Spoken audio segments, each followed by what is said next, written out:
आप देख रहे हैं पल पल न्यूज और मैं हूं आपके साथ नदीम अकरम। भारतीय मुसलमानों को जहरीले नाक की तरह ढस लेने वाले जो तमाम जहरीले सांप घूम रहे हैं, जिसमें से एक नाम सामने आता है भारतीय जनता पार्टी की प्रवक्ता नुपुर शर्मा का और एक नाम आता है नवीन जिंदल का।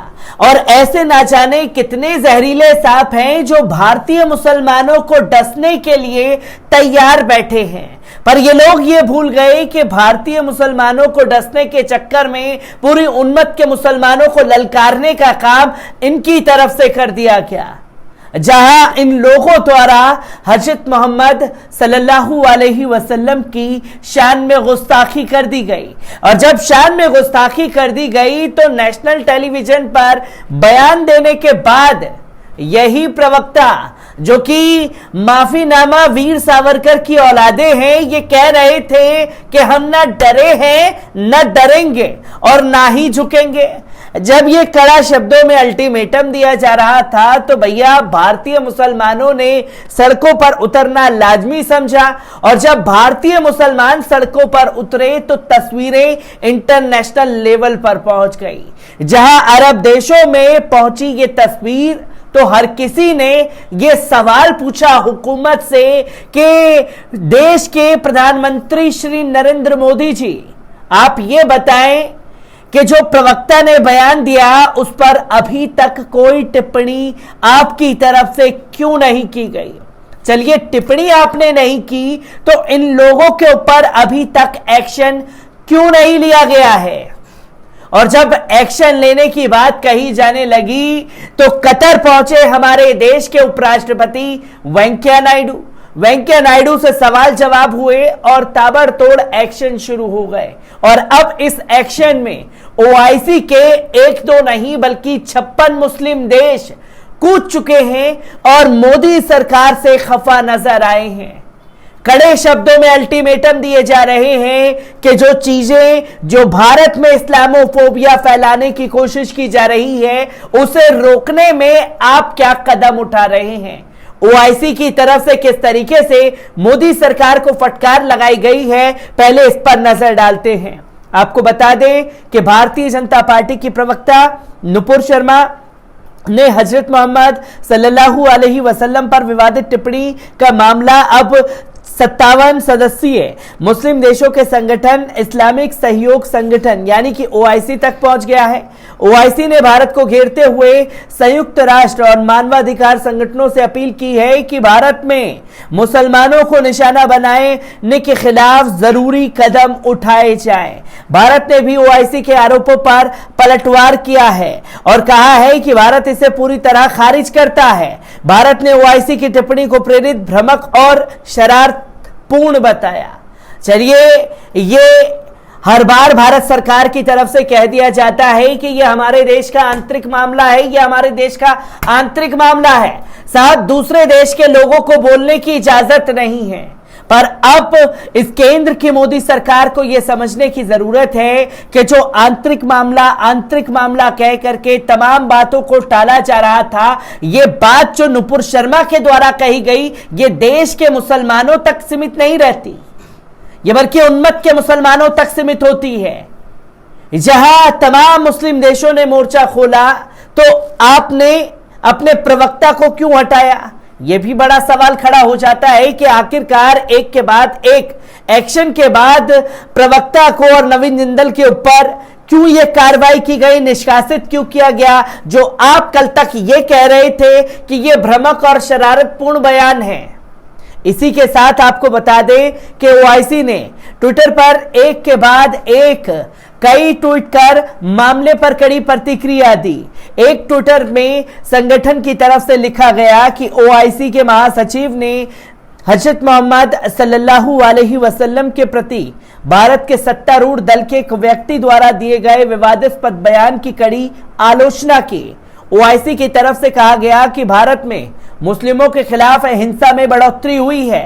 संगठन ने भारत के कई राज्यों के शिक्षण संस्थाओं में हिजाब बैन और मुस्लिमों के संपत्तियों को नुकसान पहुंचाए जाने का जिक्र करते हुए कहा कि मुस्लिमों पर पाबंदी लगाई जा रही है।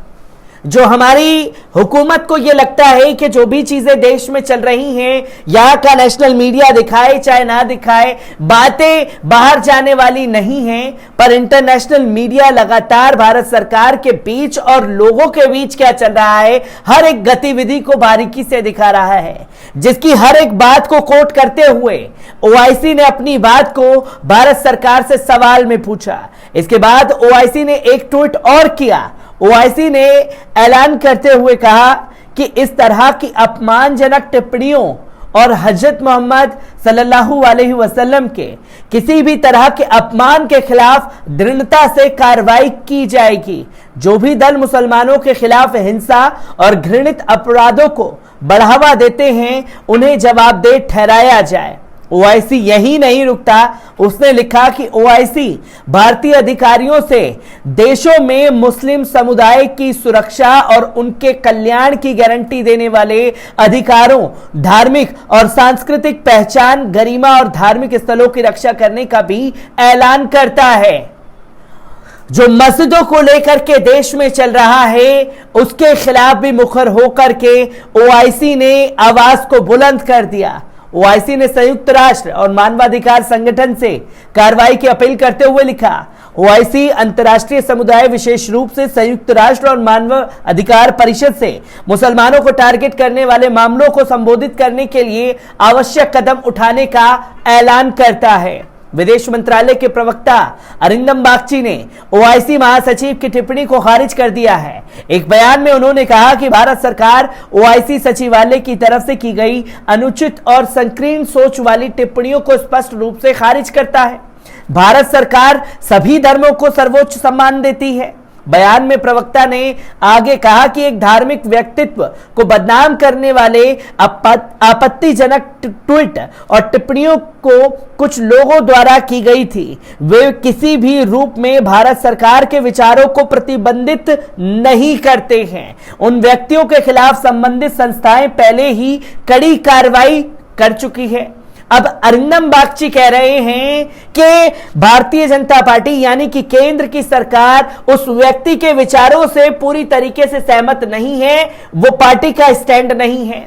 अगर पार्टी का स्टैंड नहीं था तो अरिंदम बागची और तमाम केंद्र की सरकार ये बताए कि 28 तारीख को ये पब्लिक किया जाता है, पब्लिक डोमेन में बैठ करके, नेशनल टेलीविजन पर बैठ करके, तब अगले दिन भारतीय जनता पार्टी यानी कि केंद्र की मोदी सरकार ने कड़ा कदम क्यों नहीं उठाया?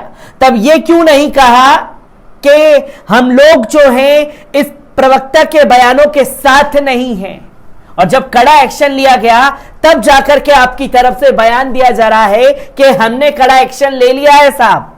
फिर भारतीय विदेश मंत्रालय ने बयान में कहा, यह खेदजनक है, ओआईसी सचिवालय ने एक बार फिर से प्रेरित, भ्रामक और शरारतीपूर्ण टिप्पणी की है। यह केवल निहित स्वार्थों के इशारों पर अपनाए जा रहे विभाजनकारी एजेंडे को दिखाता है। हम ओआईसी सचिवालय से अपने सांप्रदायिक दृष्टिकोण को आगे बढ़ाने से रोकने और सभी धर्मों के प्रति उचित सम्मान दिखाने का आग्रह करेंगे। ये बातें अरिंदम बागची द्वारा की गई हैं। आपको बता दूं कि 6 खाड़ी देशों के संगठन गल्फ कॉरपोरेशन काउंसिल ने यानी कि जीसीसी ने भी हजरत मोहम्मद सल्लल्लाहु अलैहि वसल्लम पर विवादित टिप्पणी के लिए भारतीय जनता पार्टी के प्रवक्ता की आलोचना की और कहा कि संगठन इस तरह की किसी भी टिप्पणी को बर्दाश्त नहीं करने वाला।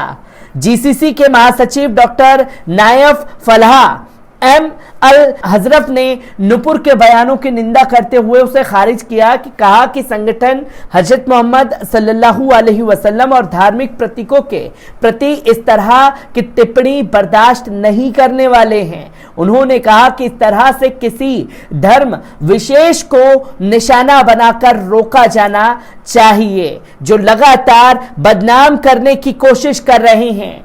वहीं सऊदी अरब ने भी नुपुर के बयान की आलोचना की है। बयान में कहा गया है कि विदेश मंत्रालय भारत की सत्ताधार भारतीय जनता पार्टी के प्रवक्ता द्वारा हजरत मोहम्मद सल्लल्लाहु अलैहि वसल्लम के बयान की कड़ी आलोचना करते हैं। एक के बाद एक तमाम मुस्लिम देश एकजुट हो गए हैं हजरत मोहम्मद सल्लल्लाहु अलैहि वसल्लम की शान में जो भारतीय जनता पार्टी के नेता द्वारा टिप्पणी की गई थी। आगे आने वाले समय पर दिखेगा कि किस तरीके का असर दिखेगा।